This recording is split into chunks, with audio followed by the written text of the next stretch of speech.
আমি রোজ একটা ম্যাজিক করি, তার ফলে এই গরুর দুধের কালার চেঞ্জ হয়ে যায়।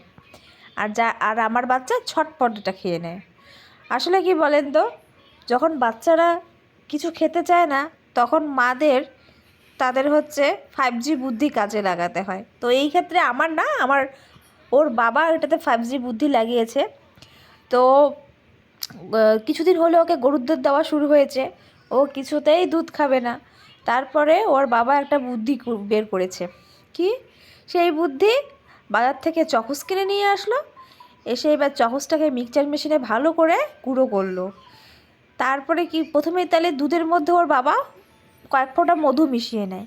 তারপরে এই যে চকোসটা দেখছেন, চামচ দিয়ে এইভাবে আস্তে আস্তে খুব ধৈর্য সহকারে গুঁড়োটা একদম মিক্স করে দেয়, যাতে দানা দানা না থাকে। তারপরে সবচেয়ে বড় যেই জিনিসটা, মানে খুব এই খাবারের মেন আর কি ইনগ্রিডিয়েন্টস বলবো, সেটা হচ্ছে চকোলেট সিরাপ।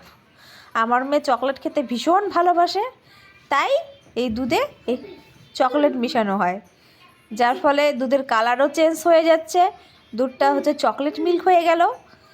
তো রোজ আমরা এইভাবেই আমাদের বাচ্চাদের দুধ খাওয়াই, যার ফলে বাচ্চার কোনো আর প্যাপু কিচ্ছু শুনতে হয় না, ছটাছট খেয়ে নেয় আমার মেয়ে। তো এখান থেকে সাইডে অধীর আগ্রহে অপেক্ষা করে আছে কখন ওকে দুধ দেওয়া হবে।